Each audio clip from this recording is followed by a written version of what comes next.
감사로 하나님께 제사를 드리며 수전하신 이에게 네 서원을 갚으며 환난 날에 나를 부르라. 내가 너를 건지리라. 네가 나를 영화롭게 하리로라. 아멘. 하나님의 말씀의 제목 다 같이 큰 목소리로 읽겠습니다. 시작. 할렐루야. 환난 날에 나를 부르라. 여러분 그 국어 사전에 보면요, 환란이 있고요, 환난이 있어요. 그러니까 이게 같은 말인 줄 알았어요 저는. 근데 그 국어 사전을 보고 뭐가 틀린가 봤어요. 그랬더니 환란, 우리가 보통 그냥 리을로 쓰는 환란이라는 말은 근심과 재앙이에요. 근데 환난, 오늘 성경에 나와 있는 이 환난은 근심과 재난이에요. 그런데 이 재난이라는 말 안에요, 재앙과 고난이라는 뜻이 들어있어요. 그러니까 우리가 뭐 보통 말하는 환난은 우리가 현재 당한 현상을 말하는 거고, 환난은 그 현상과 그 이후로 있어진 모든 고난들까지 이야기하는 거예요.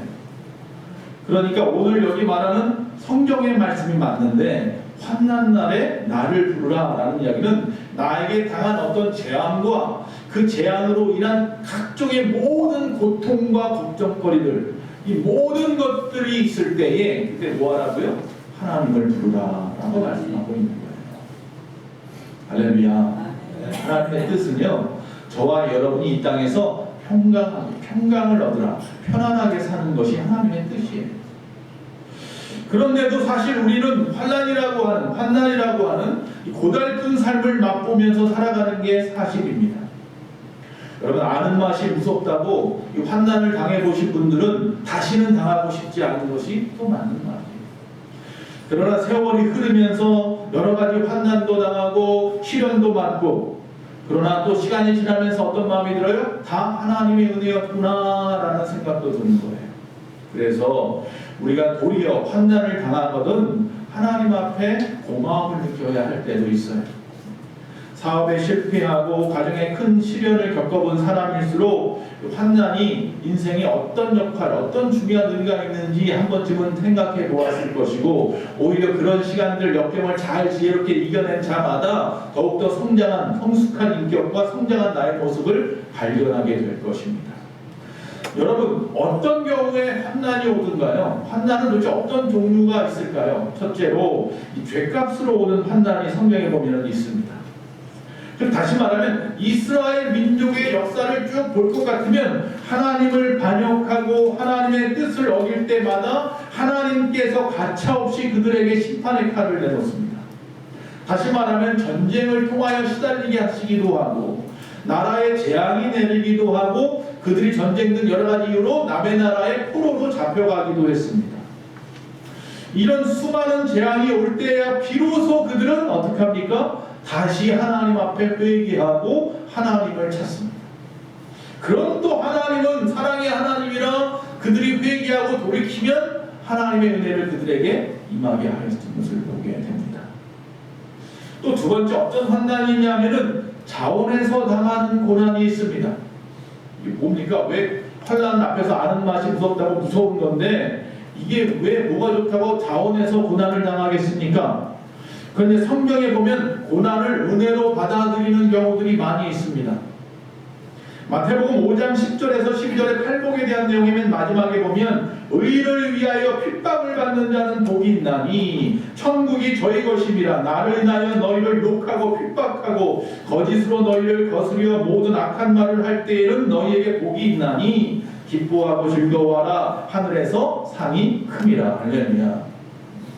의를 위하여 핍박받는 것은 피하려고 할 수도 있어요. 피할 수도 있죠, 얼마든지. 그런데 피하지 않더라는 겁니다. 오히려 의로운 핍박이라고 생각하고 자원하여서 받아들이더라라는 거예요. 성경에 보면 바울이 그랬고 스데반 집사님이 그랬고, 바로 예수님의 십자가가 바로 그런 고난인 거죠. 세 번째 또 어떤 고난이 있느냐 하면 애매하게 당하는 고난이 있습니다. 나는 죄진 것 같지 않은데, 나는 나 실수한 것 같지 않은데, 잘못한 것 같지 않은데 당하는 고난이에요. 억울해 보이는 고난들이죠. 그래서 이 애매하다고 지금 말씀을 드렸는데, 이 애매하다라는 말은 성경에 사전에 보니까 예상치 못했던 전혀 나와는 상관이 없는 어떤 억울하고 부당한 일이라고 되어 있습니다. 즉 예상치 못했던 전혀 나와는 상관이 없는 것이 애매하다는 이야기고, 고난은 억울하고 부당하게 당하는 일이 고난이에요. 그래서 예상치 못하고 당하는 일들이 무엇이 있을까 생각해 보니까 다른 사람의 실수로 인해서 평생 지울 수 없는 아픔을 받는 경우들이 있어요. 음주운전에 어려움을 당하기도 하고 말이죠. 특히 코로나 같은 어려움을 당하기도 하고 말이죠. 옆집에서 화재가 나거나 말도 안 되는 동반 자살이라는 말로 인해서 가족을 다 자기처럼 살인해버리는 경우도 있습니다. 아니면 뭐 IMF 같이 뭐 우리가 특별히 잘못한 건 없는데 나라가 망해서 어려움 당하는 경우도 있죠. 다른 사람의 실수로 당하는 고난이 애매히 당하는 고난도 있어요. 또 전쟁으로 인한 고난도 있어요. 우리나라 전쟁도 아니고 특히 남의 나라 전쟁 때문에 고난당하는 경우도 있어요. 지금 우크라이나 공화 이 전쟁 같은 경우 때문에 얼마나 많은 나라들의 경제가 많이 흔들리고 어려움을 당합니까? 세 번째, 자연재해로 인한 고난이 있어요. 이건 남의 실수도 아니고 전쟁도 아니고, 강릉의 그 화재 같은 경우도 바람이 불어서 나뭇가지가 부러지면서 전선줄을 건드려서 불이 나서, 그래서 이번에 엄청나게 많은 사람들이 희생을 당했어요. 튀르키예에서 지진이 일어났어요. 사람이 흔들어서 나는 지진이 아니잖아요. 예전에 포항 지진 같은 경우는 인재라고 하지만, 그러므로 성도는 얼마든지 환난 가운데 처할 수 있어요. 성도가 아닌 사람만 당하는 게 환난이 아니라 우리들도 애매하게 고난을 당할 수 있단 말이죠. 그럴 때 어떻게 하라고요? 하나님을 바라보라 라고 말씀하고 있다는 겁니다. 자, 우리를 어렵게 하는 모든 것들이 생길 때마다 뭐하라? 낙심하지 말고 하나님을 바라보아라. 자, 그 구체적인 이야기를 하려고 합니다. 어떻게 하는 겁니까? 환난 때에 첫 번째, 무엇보다 전능하신 하나님만 바라보고 뭐하라는 거예요? 기도하라. 하나님을 바라보라는 거는 그냥 아무 생각 없이 넋놓고 그냥 쳐다만 보고 있으라는 게 아니에요. 땅이 꺼져라 한숨 쉬면서 아이고 하면서 하늘만 쳐다보라는 게 아니에요. 고난당할 때 뭐하라는 거예요? 기도하라. 찾으라는 이야기. 찾으라. 하나님을 찾으라. 찾고 구하고 두드리라. 이 땅에 사는 사람은 믿는 자나 안 믿는 자나 다 환난을 피할 수 없다니까요. 그러나 우선 환난이 우리에게 다가오면 우리 보통 뭐 합니까? 다른 사람 찾죠. 사람들을 찾고 주변 환경을 돌아보고 그럽니다. 그런데 그것보다 먼저 뭐 하라는 거예요? 하나님을 바라보는 일 먼저 하라는 거예요. 내가 어려움을 당해 누구의 도움을 구하면 분명히 해결이 될 걸 내가 알아요. 그래도 뭐 하라는 거예요? 먼저 기도하고 바라보라는 거예요. 기도하라. 기도가 먼저예요. 하나님이 하지 말라 하면 하지 않아야 될 것이고, 하나님이 기도 가운데 또 새로운 길을 열어주시면 그것을 순종하여서 그 길로 나아가면 되는 거예요. 그래서 기도가 먼저예요. 그런데 하나님은요, 우리가 환난을 당했는데 하나님을 바라보고 기도하라 거기서 끝나지 않고 거기에는 하나님의 약속이 있습니다. 뭐라고 말씀하느냐면 너희가 환난 날에 나를 부르면 그리하면 어떡하리라? 건지리라. 아멘. 건져주신답니다. 물에 빠진 사람을 건져내듯이 우리가 환난 가운데 있을 때 하나님은 어떻게 하신다? 우리가 하나님을 부르면, 하나님 아버지 부르면 우리를 딱 붙잡아서 그 환난 가운데 건져주신다. 하나님의 관심은 우리의 영혼에 있거든요. 여기 건져주신다는 의미는 어떤 그 환난의 문제만 해서 건져주는 게 아니라 우리의 영혼을 건져주시는 것은 평강과 평안까지 허락하신다는 거예요. 그래서 반드시 우리는 하나님 앞에 환난 때 먼저 기도해야 하고, 그러면 하나님은 반드시 우리가 응답하여서 응답받게 하실 것이고, 그리고 하나님께 영광을 돌려 하나님을 영화롭게 할 줄로 믿습니다. 즉 하나님이 우리의 해결사이잖아요. 세상에 이런 약속이 어디 있습니까? 하나님 앞에 부르짖기만 하면 하나님이 건져주신다는데, 시편 46편 1절에 보면 또 이렇게 말씀합니다. 하나님은 우리의 피난처시요 힘이시니 환난 중에 만날 큰 도움이시라. 자, 하나님은 우리의 해결사이며 하나님은 우리의 피난처가 되어서 빗발치는 모든 환난의 화살 가운데 하나님 편에 숨기만 하면 하나님이 모든 것을 다 막아주시리라. 믿으시기 바랍니다. 하나님은 기적의 하나님입니다. 믿습니까? 하나님은 전능하신 하나님입니다. 믿습니까? 하나님은 좋으신 하나님입니다. 믿습니까? 그 하나님은 나의 아버지십니다. 그래서 이 문제가, 이 답이, 이 공식이 이루어지는 거예요. 우리가 환난 당하면 성경에 보면 이 환난, 작가님 제가 환난이랬다 헷갈리는데, 환난을 당하면 우리가 생각나는 사람들이 성경에 있어요. 누가 생각납니까? 고난, 환난하면 생각나는 사람들이 있어요. 욥도 있고, 다윗도 있고. 또 한 사람이 있는데 히스기야도 있어요. 성경에 보면 이 히스기야라고 하는 왕이 나와요. 이 사람은 종교를 개혁하고 하나님 앞에 정말 진실함을 보이고 하나님이 그를 형통케 한 사람이라고 분명히 역대하 31장에 나와요. 하나님이 그가 올바른 신앙의 사람인 걸 보고 그를 형통케 해주기로 작정을 하셨어요. 그런데도 불구하고 성경에 보면요, 하나님만 믿고 살려고 했던 이 사람의 나라에 전쟁이 일어나요. 아수르가 쳐들어옵니다. 수십만의 대군을 데리고 쳐들어왔어요. 큰일 났습니다. 근데 역대하 32장 20절 21절에 보니까 그가 어떻게 하나 보세요. 그러므로 적들이 쳐들어오므로 히스기야 왕이 아모스의 아들 선지자 이사야와, 성경에 나온 이사야와 더불어 하늘을 향하여 부르짖어 기도하였더니 여호와께서 한 천사를 보내어 아수르 왕의 진영에서 모든 큰 용사와 대장과 지휘관들을 멸하신지라. 할렐루야. 환난이 왔을 때 뭐 했더니 그 나라의 선지자 주의 종 이사야와 함께 하늘을 우러러 기도했더니 하나님의 큰 천사를 보내어 그 군대를 친히 멸하여 주셨더라. 할렐루야. 자, 하나님께서 형통케 하기로 했던 히스기야인데 전쟁에서 승리하게 함으로 오히려 세상 사람들이 두려워하게 만들었던 거죠. 그리고 났는데 거기서 끝났으면 좋았을 텐데 그게 또 뭐가 생겨요? 병이 들어요. 자, 이사야가 와서요, 왕궁에 와서 하는 말입니다. 하나님이 그러시는데 당신 죽는답니다. 금방 죽을 거예요. 죽음을 준비하세요. 여러분, 의사나 목사가 여러분 찾아가서 얼마 남지 않았습니다, 이런 말 하면 그 마음이 어떻겠어요? 그런데 히스기야는 또 어떻게 하나 보세요. 죽음이라고 하는 환난이 그에게 찾아왔을 때 이사야서입니다. 이번에는 이사야서 38장 2절과 3절에 히스기야가 얼굴을 벽으로 향하여 여호와께 기도하여 이르되 여호와여 구하오니 내가 주 앞에서 진실과 전심으로 행하며 주의 목전에서 선하게 행하는 것을 기억하옵소서 하고 히스기야가 심히 통곡하니. 할렐루야. 당신 죽습니다 라고 말했더니 히스기야가 알겠습니다가 아니라 벽을 향하여 낯을 당하고 벽을 붙잡고 무릎 꿇고 하나님 기도하는 거예요. 하나님, 내가 하나님 앞에 행했던 모든 진실한 것들, 신실한 것들을 기억하여 주시옵소서. 여러분, 우리가 매일매일 잘 살아야 되는 이유가 있어요. 정말 이런 판단이 왔을 때 하나님께 기도할 거리가 있어야 될 거 아니에요. 하나님, 내가 이 땅에서 하나님 앞에 진실하게 행한 것들을 기억하시고 이렇게 말을 해야 되는데, 하나님, 내가 이 땅에 살아가면서 하나님 뜻대로 살지도 못하고 주인도 제대로 행도 못하고 내 마음대로 살고 욕심 부리고 탐욕 부리고 그렇게 살았던 거 기억하시고 이렇게 말할 수는 없잖아요. 여러분, 기도할 수 있는 삶을 사시기 바랍니다. 자, 그렇게 하나님 앞에 히스기야가 기도했더니 하나님께서 성을 빠져나가기도 전에 이사야에게 다시 말씀합니다. 이사야야, 돌이켜라.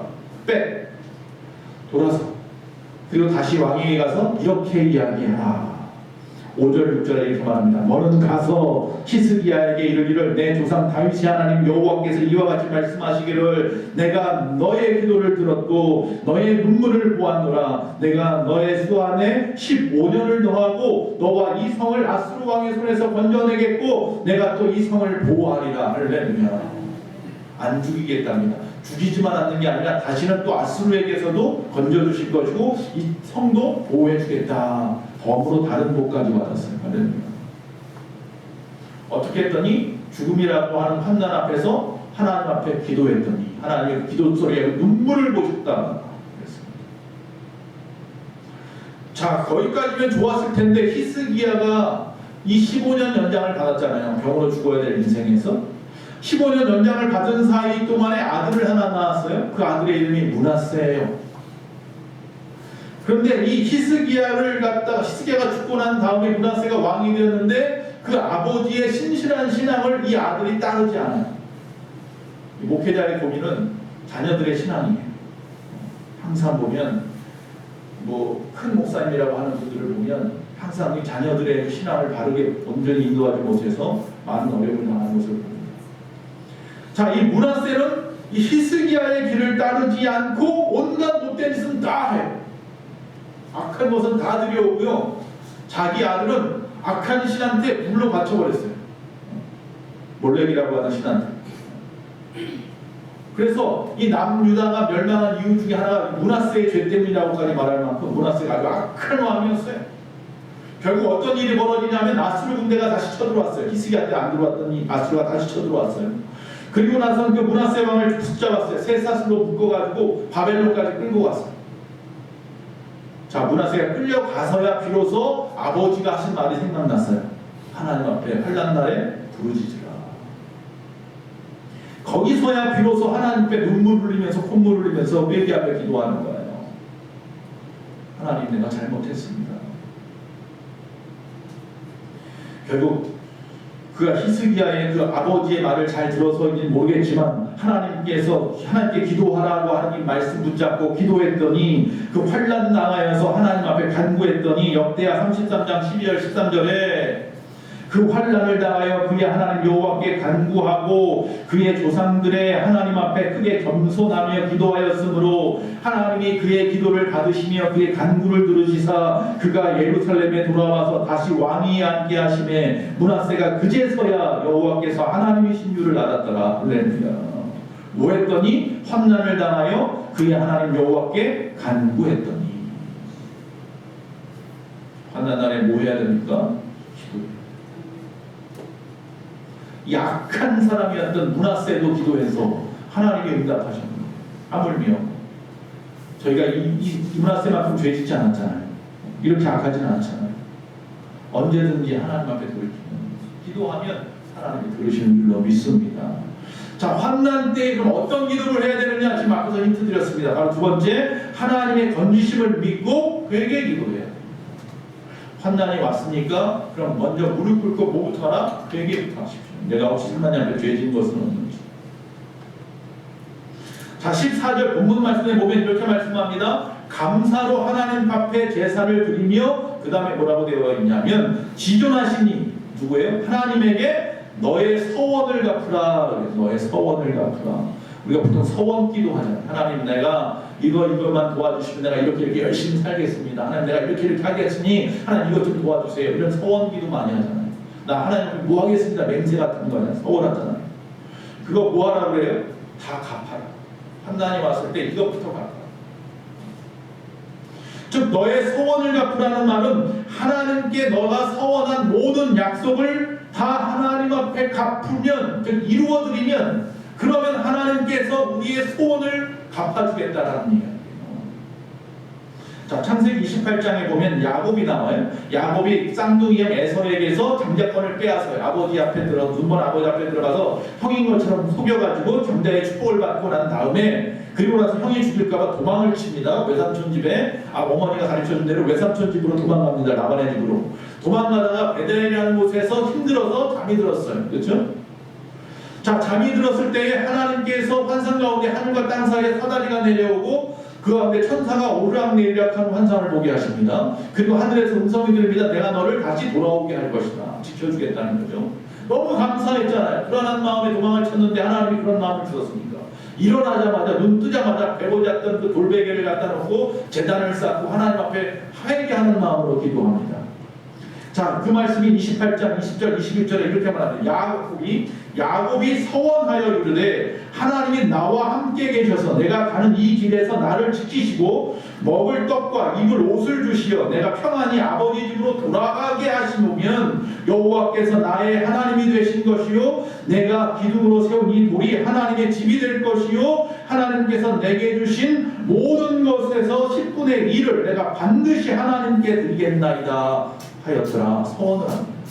하나님, 내가 다시 평안하게 외삼촌 집에 갔다가 돌아올 수 있게 되면 내가 이곳 지금 이 제단 쌓은 이 베델을 하나님의 집으로 만들고, 즉 하나님의 성전을 여기다 만들고 내가 여기 와서 제사 지낼 것이고, 또 내가 평생 동안 하나님 앞에 뭐 하겠다는 거예요? 11조 생활을 하겠다고 약속합니다.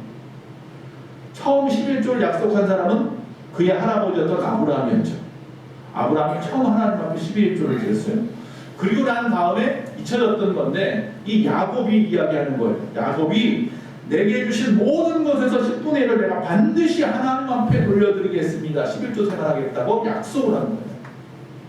자, 그리고 정말로 외삼촌집에 갔다가 오히려 부자가 되어서 돌아와요. 각종의 양과 염소들 다 가지고 돌아와요. 돌아오는 길에 베델에 들려야 될 거 아니에요. 약속했으니까 제단 쌓고 기도하기로 했잖아요. 근데 베델로 안 들어가요. 그때 어떤 일이 벌어지니까 세겜이라고 하는 땅에 세겜이라고 하는 추장이 있는데 이 추장이 이 야곱에게 딸이 하나 있는데 디나라고 이 딸이 보기 좋아서 아주 몹쓸 짓을 해버립니다. 그리고 나서는 이 야곱을 찾아와서 결혼하겠다고 말합니다. 먼저 몹쓸 짓을 해놓고. 그러자 그 오라버지, 즉 오빠가 더 이상 참을 수가 없어서 어떻게 합니까? 그래, 그럼 약속을 내가 지켜줄 테니까 너희 모든 민족들은, 우리 민족들은 전부 다 뭘 받아야 할례를 받으니까 할례 받아라. 할례 받고 나면 내가 우리 딸을 허락해서 내 동생을 허락해서 너의 신부 삼게 해주겠다. 그러니까 세겜이 들어가서 그 이야기를 하니까 그 아버지 하몰이 그 이야기가 옳다 싶어서 온 민족 남자들 전부 다 뭐하게 만들어요? 할례를 받게 만들어요. 할례 받아본 분 아시죠? 포경수술 하신 분들 알아요. 못 움직인단 말이에요. 그 사이에 어떻게 합니까? 형제들이 쳐들어가서 피비린내 나는 살육을 해버려요. 하나님이 원치 않죠. 이런 엄청난 일을 당해요. 야곱이 뭘 안 했더니 서운한 것을 잊어버리고 갚지 않았더니 엄청난 일을 당해요. 그제서야 깨달았어요. 이게 다 뭐 하는 거예요? 내가 하나님 앞에 서원을 갚지 않아서있구나. 하나님이 친히 그에게 말씀합니다. 베델로 돌아가라. 그제서야 깨달아서 하나님 앞에 회개합니다. 그리고 옷을 다시 고쳐입고서 그리고 드디어 베델로 가서 하나님 회개의 제사를 지냈죠. 여기서 지금 내 소원을 갚으라는 이야기는 회개하라는 거예요. 돌이키라는 거예요. 정말 우리가 이 땅에 살아가면서 하나님 앞에 약속한 것들, 서운한 것들이 무엇이냐 한번 생각해 보십시오. 처음 예수 믿고 내가 뭐라고 말했습니까? 내가 하나님이 나를 갖다 지켜주시고 내가 하나님의 자녀이면 내가 하나님의 자녀로 구원받게 되었으니 우리가 이 땅에 살아가면서 열심히 신앙생활을 하겠다고 그러지 않았습니까? 겸손하게 살겠습니다라고 말하지 않았습니까? 이웃에게 사랑을 베풀며 살겠다고 말하지 않았습니까? 우리가 주의를 잘 지키고 11조 생활도 잘할 것이고 내가 어떻게 할 것이고 저렇게 할 것이고 충성하고 봉사하고 헌신하고 전도하고 예배하고 기도하고 뭐라고 말씀하는 거예요? 전부 다 갚으라. 환난이 왔을 때 그것부터 생각하라. 하나님 앞에 회개부터. 그런데 사람들이 하나님에게 소원을 해놓고는 교만해지고 타락해집니다. 먹을만하면 먹고 살만해지면 잊어버립니다. 감히 만왕의 왕 하나님과의 약속을 갖다가 잊어버립니다. 저부터 하나님의 뜻을 거역하고 반역합니다. 하나님의 약속과 먼 생활을 합니다. 세상 속에 빠져서. 그때 하나님이 경고하시는 겁니다. 베델로 돌아가라. 하나님의 전으로 가. 그리고 뭐하라? 회개하라. 환난 때 생기는 그런 나쁜 마음들 다 없애버리시고 우리의 소원을 이루는 것이 회개입니다. 세 번째, 환난이 왔을 때 하나님의 건지심을 믿고 뭐 해야 되느냐면 감사하는 마음으로 기도해야 합니다. 믿고 기도하는 것입니다. 하나님이 환난에서 우리를 건져주실 것을 믿고 하나님의 환난을 통해서 나의 신앙을 더 성숙하게 해주실 것을 믿고 내가 세상에 빠져서 죽을 수밖에 없는 인생인데 하나님이 오히려 환난을 통해서 하나님에게 바짝 붙게 해주시는 하나님의 기쁘신 뜻을 바라보면서 감사해야 합니다. 자, 시편 50편 우리가 읽었더니 50편 마지막 결론 부분에 보면 22절 23절에 보면 이런 말씀이 있습니다. 하나님을 잊어버린 너희여 이제 이를 생각하라. 그렇지 아니하면 내가 너희를 찢으리니 건질 자가 없으리라. 그리고 아니면 또 그러나 이런 말이 가운데 빠졌네요. 그 다음에 감사로 제사를 드리는 자가 나를 영화롭게 하나니 그의 행위를 옳게 하는 자에게 내가 하나님의 구원을 보이리라. 두 가지 완전 극명한 두 가지 이야기를 하고 계세요. 하나는 하나님을 잊어버린 자들은 찢어버린답니다. 찢어버린다는 게 뭐예요? 심판한다는 이야기예요. 또 하나는 하나님 앞에 감사로 예배하는 자들을 하나님이 어떻게 한다고요? 구원한다라고 말씀하고 있어요. 하나님을 잊어버린다는 이야기는 뭐냐면 그 뒤에 있는 말씀을 생각하면 알아요. 감사로 재산을 드리는 자를 구원한다고 했으니 하나님을 잊어버린 자들은 뭐예요? 감사를 잊어버린 자들. 우리가 신앙생활하면서 하나님 나 구원했다면서요. 내 하나님의 자녀 됐다면서요. 내 모든 죄가 다 씻어졌다면서요. 그런데 감사하지 못하는 삶을 살아요. 어떤 목사님이 저한테 아주 원로 목사님인데 정말 존경하는 목사님인데 그분이 그런 얘기를 저한테 뜬금없이 해서 저는 그걸 사실 종교는 별로 못하는데 사실은 그분이 그런 내가 목회를 40년 했는데 40년 목회하면서 결론이 뭐냐면 헌금 생활 잘하는 사람이 믿음 좋은 사람이다 라는 얘기였어요.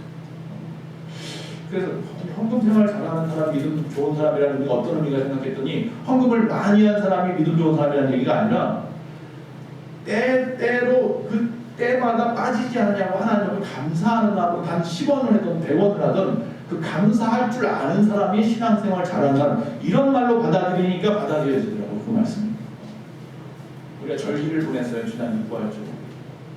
또 우리가 매일같이 주일 예배를 드려요. 우리 교회가 목적하는 일들이 있어요. 선교라든지 건축이라든지 이런 일들이 있어요. 그런 일들에 감사할 줄 아는 사람들이 되십시오.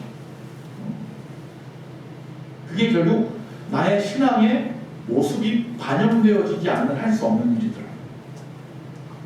과부에 동전 2입을 갖다가 말하는 거예요. 부자에 한 번 하는 얼마가 아니라. 자, 감사할 줄 아는 사람. 즉 여기서 말하는 감사를 잊어버린 자가 아니라 감사를 항상 기억하고 살아가는 사람이 되시라고 분명히 성경이 말하고 있다는 거예요. 어떤 크리스천이요 하나님 앞에 내가 지금 지고 가는 이 십자가 너무 무거워요. 이 십자가 좀 바꾸게 해주세요.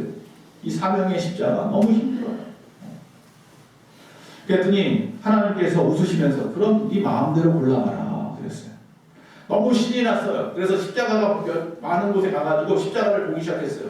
하나의 십자가를 보니까 아주 화려한 금으로 된 십자가에 너무 화려하게 된 거예요. 번쩍번쩍거려요. 야 저렇게 아름다운 십자가가 있었네. 나 저거 접어야지. 근데 질 수가 없어요. 금덩어리가 얼마나 무겁습니까? 도저히 질 수가 없어요. 또 저 보니까 너무 조그만 십자가가 있어요. 야 저 정도면 내가 충분히 평생 지겠다. 지려고 하는데 너무 따가워서 만질 수도 없어요. 그런데 한참을 갖다가 쳐다보다가 적당한 걸 하나 찾았어요. 저 정도면 내가 질 수 있겠다. 딱 졌더니 질만해. 그래서 하나님 앞에 가서 하나님 나 이거 지고 할게요. 그리고 이제 갔어요. 하나님이 네가 지금 그 십자가 자세히 봐라. 자세히 봤더니 자기 이름이 새겨져 있어요. 조금 전에 내가 내려놨던 바로 그 십자가였던 거예요. 여러분 우리에게 주어진 그 십자가 감사하시기 바랍니다. 지금의 이 고난은 나의 십자가이고 성스러운 것입니다. 고난의 작은 부스럭이라도 가볍게 생각하지 마시고요. 기도하십시오. 그 고난 가운데 하나님의 뜻을 구하십시오. 자, 앞서서 제가 언급했던 그 욥이나 다윗이나 히스기야 얘기 중에 욥 이야기를 안 할 수가 없네요. 욥은 대표예요. 고난의 사람으로 상징적으로 대표 그러면 우리가 보통 욥을 이야기합니다. 욥은 동방의 의인이라고 했습니다. 그가 사는 지역의 최고의 의로운 자였습니다. 그 사람은 순전한 자여 허물이 없는 자라 성경에 그렇게 이야기하고 있었습니다. 그런데 그 욥에게도 하나님의 재난이 닥쳐왔어요. 하나님이 주신 재난이. 물론 하나님이 직접 주신 것이 아니라 사탄이 그 재난을 하도록 허락하셨을 뿐이죠. 자, 그에게 온 첫 번째 무서운 재난은 뭐냐면 그의 자녀들, 그의 재산, 그의 건강까지 하나님이 다 쳐버렸어요. 자녀들이 다 죽어버렸습니다. 재산 다 날아가 버렸습니다. 온몸은 등창이 나서 고름이 나고 간지러워 참을 수 없었습니다. 기관장으로 뻑뻑 끓고 앉아 있었습니다. 그럴 때 우리 같으면 어떻게 낙심스럽잖아요. 자녀 하나만 아파도 낙심스러운데 모든 자녀가 다 죽어버렸고 다 재산 날아가 버렸고 온몸은 다 몹쓸병에 걸려있고 말이죠.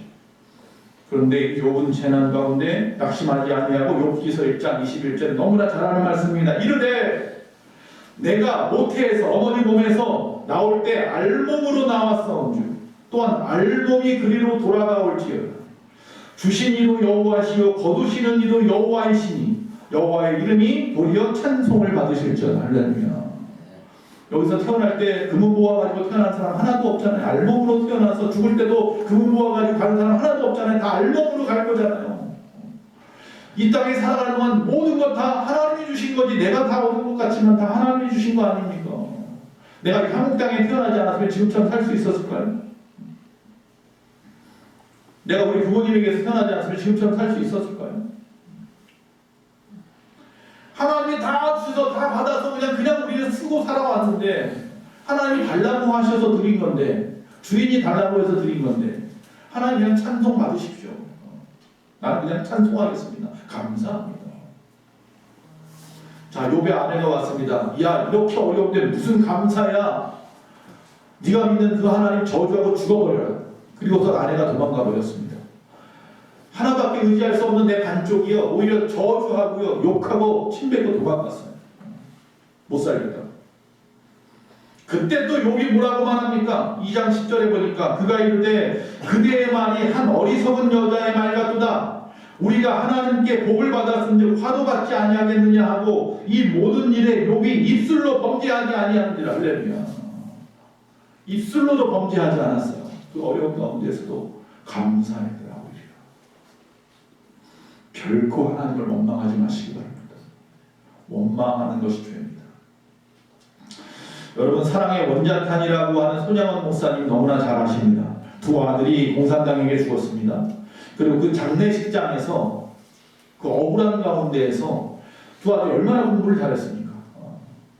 근데 그 억울한 장례식장에서 이렇게 기도하셨습니다.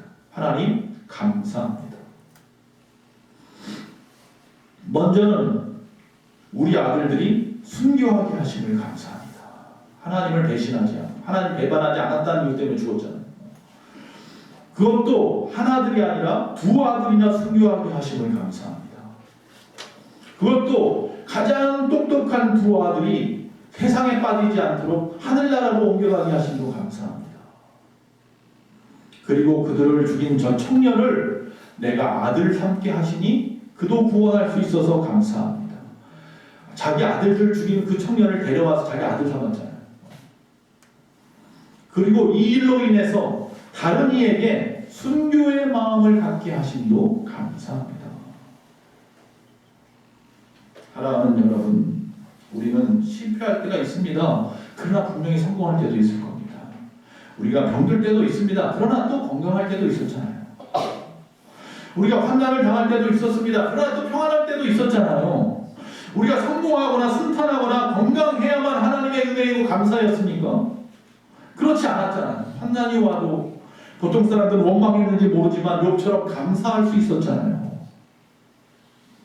환난 중에 감사를 잃지 않으면 하나님의 은혜는 항상 넘치게 부어집니다. 조금만 더 참아봅시다. 그리고 조금 더 무릎을 꿇어봅시다. 네. 환난은 하나님을 영화롭게 합니다. 네. 환난 때에도 감사하고 살고 환난을 당하지 않아도 감사하고 살고 늘 감사. 성경에 어떻게 해요? 범사에 감사하라. 네. 범사. 네 번째, 여러분 회개하고 감사하라고 했는데 네 번째 환난은요 우리를 하나님 중심으로 살게 하는 것이기 때문입니다. 그러면 어떻게 그렇습니까? 라고 반문할 수 있습니다. 어떻게 환난을 왔는데 하나님 중심으로 살 수 있습니까? 첫째로 환난은 언제나 우리의 신앙을 겸손한 바르게 세워줍니다. 바르게 세워줍니다. 욥기서 보면 23장 10절에 그러나 내가 가는 그 길을 그가 아시나니 하나님이 아시나니 그가 나를 이렇게 단련하신 후에 내가 다시 정금같이 순금같이 연단되어서 나오리라. 하나님의 빛을 발하는 사람으로 서리라. 파스칼이 이렇게 말합니다. 주여 당신을 섬기라고 나에게 건강도 주시고 지식도 주시고 다 주셨는데 나는 세상을 위해서 전부 낭비했습니다. 이제야 이를 일깨워 주시려고 나에게 병을 주셨으니 감사합니다. 여러분 부자로 건강하게 살다 지옥 가시겠습니까? 병이 있더라도 하나님을 의지하고 하나님 앞에 바로 서서 천국 가시겠습니까? 뭐가 복입니까? 건강한 게 복입니까? 그렇다면 오히려 병든 게 복입니다. 하나님을 붙잡을 수 있습니다. 둘째로 이 시련을 통해서 받는 또 하나의 은혜는 마음을 비우는 겸손입니다. 겸손해지기 때문입니다. 사람은 참으로 평탄할 때 그 마음이 교만해지게 되었더라고요. 그러나 시련을 겪으면 누구든지 겸손해질 수밖에 없더라고요. 시편 119편 71절에 고난당한 것이 내게 유익이라 이로 말미암아 내가 주의 율례들을 말씀을 배우게 되었나이다. 이것이 겸손입니다. 오히려 고난을 당할 때 하나님의 말씀이 생각나고요. 그리로 돌이키게 된다는 거예요. 고난당해서 어려움 당하고 힘든 사람이 교만하게 막 그런 사람은 없다는 거예요. 세 번째, 하나님은 또 그런 사람들을 사용하신다는 사실이에요. 고난 가운데 승리한 자들을 사용하십니다. 여러분, 나무는 여름에 자란 나무가 아니라 겨울에 추위를 잘 견딘 나무를 제목으로 쓴다고 합니다. 좋을 때는 주여 주여 하다가 환란이 올 때 원망하는 것 하나님이 원치 않습니다. 그런 사람은 하나님이 쓰지 않습니다. 믿음은 바라는 것들의 실상이요 보지 않는 것들의 증거라고 말했는데 보지 못하는 것들의 제가 항상 얘기해요. 실상은 무슨 말이라고 했어요? 선반이라는 얘기입니다. 그렇잖아요. 여러분이 만약에 텔레비전을 원해요. 이 선반에 텔레비전을 올리기를 원해요. 그럼 선반을 어떻게 해요? 텔레비전이 올릴 만큼 강한지 안 하는지 뭔다고요? 흔들어 봐요. 강하면 그게 텔레비전을 올려놓는 거예요. 근데 선반이 굉장히 커 보이는데 건드렸더니 뚝 부러져. 그럼 아무것도 못 올려놓는 거예요. 믿음은 그런 거예요. 고난이라고 하는 그 시간, 그러니까 믿음 생활 잘하는데 고난이라고 하는 그 시간은 제가 그래서 어떻게 생각하라고 했어요? 하나님은 나를 흔들어 보시는구나. 왜 흔들어 봐요? 뭔가 올려놓으시고 싶어서 나에게 물질을 주고 싶어서 흔들어 보실 때도 있고요. 나를 갖다 어떤 사명을 주셔서 일하게 하시려고 흔들어 보실 때도 있습니다. 그러니까 지금 이 고난이라고 하는 이 흔들림 안에서 어떻게 해야 돼요? 뚝 부러지지 마시고 끝까지 버티십시오. 아멘. 하나님 앞에 기도함으로 먼저는 서원을 갚으시고 회개하시고 그리고 감사함으로 기대하면서 끝까지 버티십시오. 아멘. 하나님 우리를 영화롭게 할 겁니다. 그 고난을 이기고 나면 그 위에 우리가 상상할 수 없는 복을 넘치도록 부어서 올려놓으실 것이기 때문에 믿으시기 바랍니다. 하나님은 바로 이런 사람들을 쓰십니다. 고난의 흔들림에서 승리한 자들 말입니다. 말씀을 마칩니다. 우리에게 평생에 심각한 환란이 올 수도 있어요. 그러나 이런 환란 때 우리는 뭐 할 수 있다? 기도할 수 있는데 왜 걱정하십니까? 사방에 우겨싸임을 당하여도 하늘은 틀려 있어서 하늘을 바라볼 수 있잖아요. 하나님을 바라볼 수 있는데 뭐가 문제입니까? 여러분 기도하는데 꼭 입술이 있어야 됩니까? 입술이 꽉 닫혀져 있으면요 속으로 기도하십시오. 손을 꽉 묶어버렸으면 발로 또 뛰어다니면서 방방 뛰면서라도 기도하시고 무릎 꿇고 기도하십시오. 뭘 주로 나를 못하게 하려고 해도 할 수 없습니다. 할렐루야. 기도할 수 있잖아요. 뭐는 못해도 기도는 할 수 있잖아요. 회개하는 기도, 감사하는 기도, 하나님의 영광을 보는 하나님의 영화롭게 하는 기도. 평상시에 하십시오. 할렐루야. 제가 사실 이 말씀을 하고 싶었던 겁니다. 여러분 기도 훈련이 되어 있는 사람이 환란 때도 기도합니다. 평상시에 기도 훈련이 안 돼 있으면요 막상 환란이 오면 도망가죠. 전쟁터에 나가기 전에 먼저 훈련을 시킨단 말이에요. 언젠가 그 유튜브에 보니까 영국의 우크라이나 군대 군인들이 가서 훈련을 받았더라고요. 장갑차 훈련도 받고 비행기 훈련도 받고 훈련들을 받았어요. 훈련이 끝나고 전쟁터에 투입을 하기 위해서 버스에 태워서 가는데 영국군 군인들이요 양쪽으로 도열이 끝이 안 보일 정도로 도열돼가지고 경례를 하고 있더라고요. 훈련 가졌던 훈련 교관들이 양쪽으로 쭉 모여있고 버스를 타고 이제 우크라이나 군인들이 가는 거예요. 근데 끝까지 갈 때까지 경계를 놓지 않고 다리 앞에 다 지나가는 버스가 막 뭉클하더라고요. 잠깐 보는데 왜? 이 사람들 지금 어디 가는 거예요? 전쟁터 가는 사람들이에요. 우리에게 훈련받았지만 전쟁터 가는 사람들이에요. 그 사람들 앞에 예의를 표하는 거예요. 경계를 하고 끝까지. 여러분 환란이라고 하는 전쟁이 언제 우리에게 닥칠지 모르는데 훈련돼 있어야 돼요. 하나님은 그런 사람들을 쓰시는 거예요. 훈련된 자들. 제가 병장 생활 중에 양양에 있을 때 남대천에서 배민주연을 나갔는데 비가 억수로 와가지고 이 제방 같은 게 좀 무너져서 그거 하러 갔는데 남대천에 가면 여름부터 가을까지 뭐가 올라와요? 연어들이 올라와요. 엄청 올라옵니다. 근데 가만히 보면요, 그 물살이 흘러가는 반대로 보잖아요. 상류로 계속 가니까 연어들이 막 날라가요, 막 날라 뛰어서. 그동안은 금어기 절대 못 잡으면 안 돼요. 잡으면 잡혀갑니다. 벌금물에. 산란 다 끝나고 내려올 때는 잡아도 돼요. 산란할 때까지 잡으면 안 되잖아요. 자, 그걸 보면서 어떤 생각이 들었냐면 그 옆에 통나무 같은 것들, 나무들은 어떻게 해요? 물길을 따라서 유유히 또 흘러내려가요. 나무 같은 각종 그 쓰레기 같은 건 다 흘러가고 있고 연어는 뛰어 올라가고 있더라고요. 그때 하나님께서 저한테 그런 말씀을 하셨어요. 너도 저 연어들처럼 정말로 이 세상의 모든 풍파를 거슬러 올라갈 만한 믿음이 있느냐 이렇게 물어보시는 것 같아요. 통나무가 내려가는 건 쉬워요. 그냥 세상 그 물류에 따라서 흘러가면 돼요. 흘러가면 가. 그러나 그 물살을 거슬러 올라가는 건 힘들어요. 있는 힘을 다 써야 됩니다. 그리고 또 뚫고 올라가 상류까지 올라가서 거기서 비로소 산란을 해요.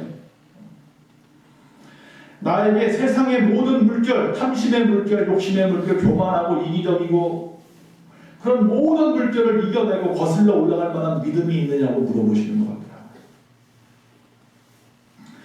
당당한 믿음을 말씀하는 거예요. 생명력이 있는 믿음이 바로 그런 믿음이죠.